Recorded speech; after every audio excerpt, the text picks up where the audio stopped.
Kwa the county ma Homa Bay nyakorom juang Gavana ma county ma Homa Bay Gladys Wanga kawuono yango kenge ma osegoyo kaka Gavana nyaka no kaw telo mar county no.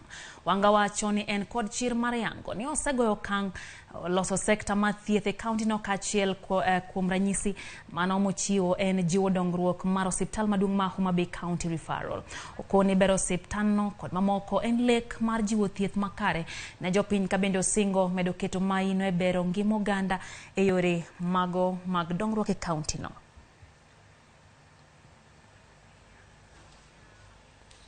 Achiel kuom gik mwasekete maino wasaidi en wach mar thieth.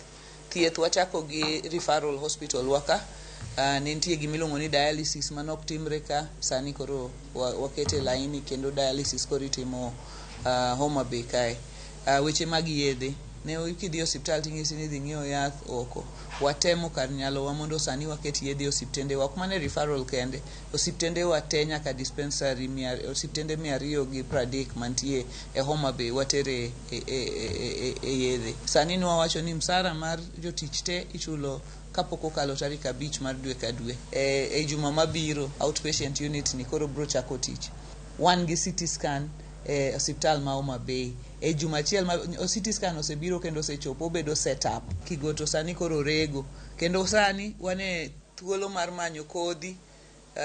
Kopogore gi kodhi wamanyo tingni mondo konjowa pur gi kodhi mar bando mondo wachiw nyaka sunflowers mondo mi jowa opur bando manyalo donjo kigoto mondo regi.